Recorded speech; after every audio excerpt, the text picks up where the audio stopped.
Hello, everyone. Happy Wednesday this week. I am going to post my discussion question. So I think we're week 3, informed consent and confidentiality. So question number 1, priorities in informed consent.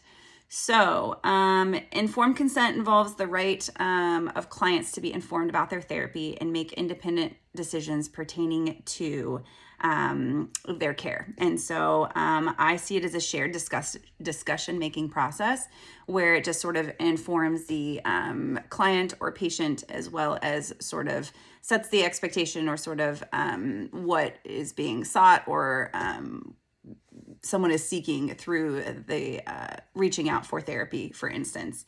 I think that it's interesting reading about the details of consent and the ideas of people signing off kind of like right up front, because I do think sort of that rapport should be established and built, which does kind of go into the second question, which is the initial chat hurdles. But I think there's been times where I have signed informed consent or sort of just like intro papers to a policy or a procedure or, something that I'm doing or having done for my kid without knowing a lot of the background and information. And so I think of that as kind of a document type of informed consent. And sometimes I think we're knowledgeable about what we're sort of getting into, and other times we are not. And I have seen patients, sign forms without reading, as well as been, personally responsible for that. So informed consent is kind of just an interesting context for me for that, because not everybody reads what they're signing. And so, however, I do think it is a safeguard or sort of the understanding for a mutual agreement. And so I love that most informed consents are ongoing agreements, especially through the idea of therapy and having been in therapy, being interested in therapy. Sort of, I love that idea, because I think that things change, right? The world changes, we change. Even the evolution of therapy can change through the process. And so I think, yes, there may be some initial sort of interaction and expectation that's set, but I think it should be an open dialogue and sort of always susceptible to change. I am also, someone who hears something the first time and may not always understand the implement or the details of sort of what is expected of me or what exactly that fully means yet, because maybe I'm still figuring it out myself. And so I think the beauty of sort of the idea of informed consent and the fact that it doesn't sort of end just right then and there, and the fact that it is open-ended for me is really, really great, because I feel like it can be revisited, it can be re-communicated about. And again, sometimes I need time to process all the information. So if you're given an informed consent right up front and you don't have time to sit with it and stew with it, I'm a sitter, I'm a stewer, I'm an over analyzer. And so I think sometimes I need that time and reflection in order to work through those sort of things. But it sort of says, the next question is there any hurdles with an informed consent, especially being given right up front to a brand new client? And yeah, I mean, it's awkward, right? I think it can create a lot of unknowns for patients, especially patients who are really, really super anxious, or sometimes even, if it's certain verbiage or language or lingo, or, something legal that you're signing. I think for some people, those informed consents can be intimidating and sort of either swipe right over people's head or, just kind of be a rough first start or a first go at something. And so I get that they're safeguards, and I see their functionality being in place just to protect both the client and the therapist. But the first entrance or the first meeting with someone can be complicated, because also sort of establishing that ground, especially in the idea of therapy and what that looks like and what you're both wanting out of it, or a therapist asking, a patient what they want out of it.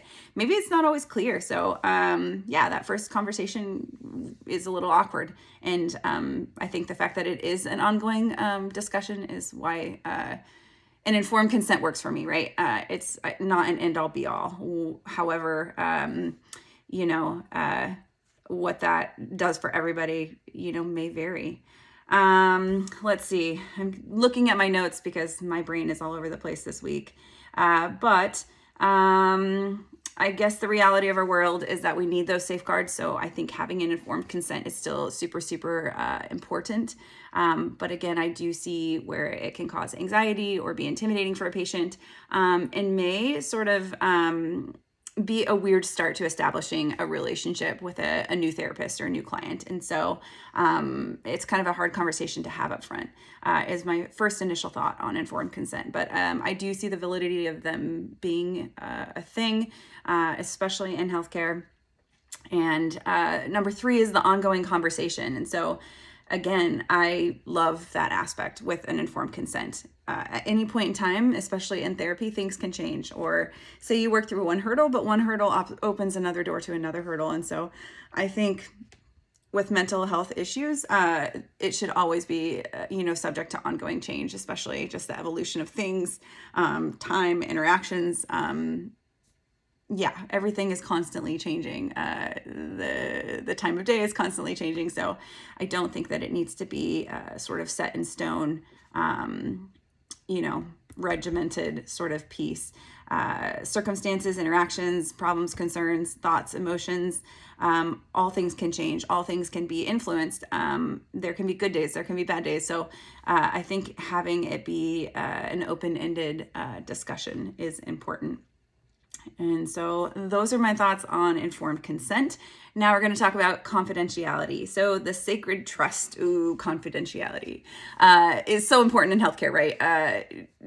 It's privacy in general is complicated in my opinion. I don't think there is such thing as privacy. I think the idea of privacy is lovely. However, even all these privacy standards that we have in place, like, is it really private is a big question. Even our, usage on cell phones and like our computers, can people have access to our information? I think probably yes. So privacy is complicated for me, but in the context of healthcare, I do see that it is important. It's defined as a matter of law or right. And I think it's the idea of sort of keeping that autonomy, right? Having rights to your own thoughts and your own feelings and your own decisions, and them not having implications or impact. Again, they're private to you. And so I think it's especially important in counseling because you're sharing some of your deepest, darkest, most vulnerable moments. And I think that needs to be protected for many reasons. Aside from building trust and establishing that open communication and dialogue, I think sometimes we don't even know sort of what those feelings mean when we express them sometimes right up front, or at least maybe I'm speaking from personal experiences. But my example, I guess, is what I'm going to use. I put my dark thoughts, right? So say I have a dark thought. That dark thought doesn't necessarily imply that I'm going to do harm or mean something harmful, or even the fact that I thought about it in that sort of dark method means I'm a dark individual, right? And so I think I may want to talk about that to work through why something was triggering, why I felt that, why XYZ, took place and transpired into that dark thought. And I think sometimes we don't always fully understand, what we're saying in the moment. Sometimes we just speak because we have something to say. And so I think privacy is important just for establishing like that trust. And if you want to say something, especially through therapy, that you can, and it's not going to be used against you, or in a negative light, because again, maybe you're just saying things or feeling things, or you've had this thought run through your head because maybe it's something you've seen, or read, or, it just may have, had an impact or sort of snuck in there, and you may want to work through it. And so privacy is important in order to keep sort of, again, that autonomy, those thoughts, and private from others. And so it's established over time. And counseling should be protected. You're coming to someone because you're seeking support for whatever the reason may be. And that is very sacred, right? So privacy is important. However, it's complicated. I think that especially with like just, the way social media is being used, sometimes even the idea of counseling online is your private conversation is really, really private. Should you be thinking about what you're saying before you're saying them? These are all things that I think are becoming, bigger conversations or bigger dialogue, just in the grand scheme of the way the world has sort of shifted social media wise. And so, yeah, privacy is important, but it's complicated. I do see why it's there. I do see its importance, especially through therapy. If I have something to tell someone and I don't want others to hear it, like, I want to know that it's going to be kept private. And because sometimes for me, just needs to be said, right? Someone to listen, someone to share with. And so, yeah, as far as breaking the seal, under what circumstances do you break that confidentiality? So this is a complicated, gray area for me. And it's because I'm a mother. It's because I have a son with a disability. And I feel like sometimes there's all these rules and safeguards that are in place that sort of limit access. But guess what? My son can't speak up for himself. And I give a damn and want to. So I think that it becomes, when I want to break that confidentiality, is when I want to sort of advocate for, the personal well-being of someone I care for. So say my parents, even if they got sick or ailing and I needed to sort of like intervene, I'm the medical person in my family, right? So everybody would be coming to me and asking questions, yet I'm limited. And so I think that those breaking of confidentiality situations are really, really tough, and individualistic. And of course, they definitely get heightened when it's someone or something closest to you that matters. And so it's a delicate balance, between protecting the client's privacy, ensuring their safety, but when you feel the need to sort of speak up. Other examples I can use: I volunteer a lot of my time when I am not working at schools, and I think that it is, often kids who come to peers or staff or help or volunteers to sort of talk about things, and some things are great, and then other things can be really, really challenging. And then, what responsibility do you have to tell whomever if it's more dangerous? And especially reading this week's chapter on the responsibility of like counselors, especially in the school setting, I think it's a tough scenario, right? Because maybe it's just something kids are saying or feeling or doing, but then maybe we got to take that really seriously, right? And so breaking the confidentiality and when it's appropriate, I think, is a case-by-case scenario, and just not clearly defined. I see that you're not supposed to. I see all the reasons why you're not supposed to, but I also see where there's a lot of gray area there. So, and again, that's why we're talking about legal, ethical, sort of distinctions between sort of our rights with privacy, with confidentiality, and where we kind of want to bend or break the rules, especially as a therapist. There, again, would be times, I imagine, in counseling, especially with the population I would be working with, which would be children, where you may want to get the parents involved, but you also may not feel like it's a safe place to get the parents involved. If the parents, have been ambivalent or absent or not really a source of help for their own children, what makes you think by telling them that anything's going to change or be different? So it's a gray area, right?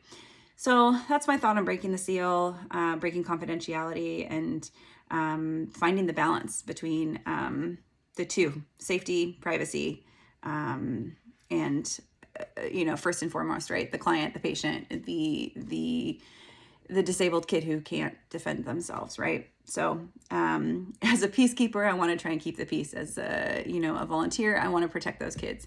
As a parent, I want to protect my family. And so, that's a tricky one.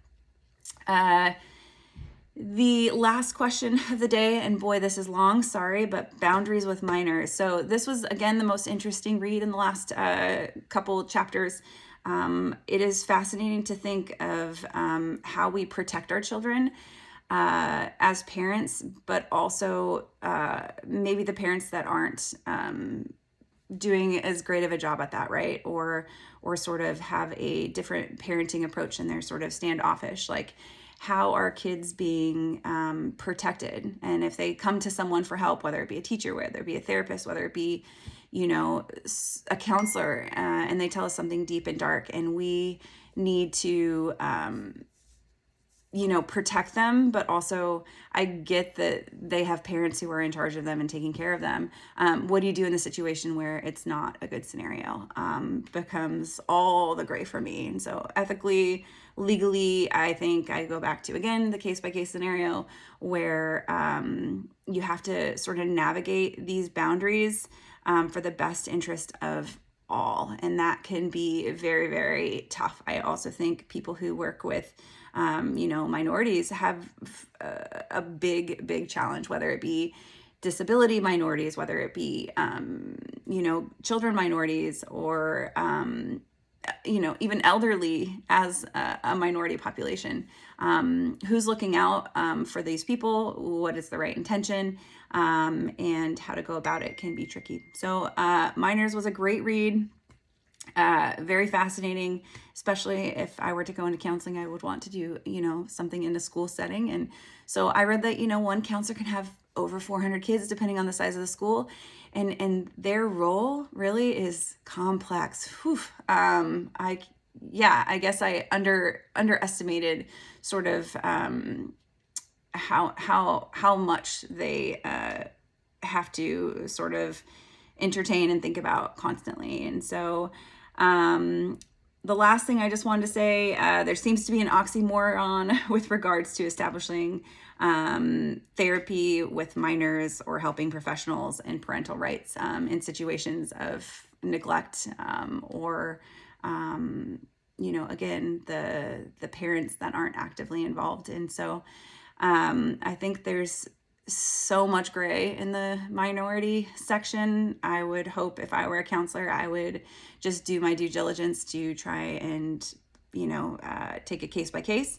Obviously think for the greater whole as a therapist, but also for what's best for the individual. And I think it would be really, really tricky with such a large load of 400 kids, for instance, as a single therapist. And so supports, I think minority care should be with the support of others, kind of bound together and working together. And so it's probably why our world has changed so much. A lot less of that is happening these days. And so, that is my post. I'm sorry it's so long-winded. There was a lot to say this week, a lot of content to cover, but hope all of you are having a great week. If you stuck in there with me till the end, thank you. Have a great day. Bye.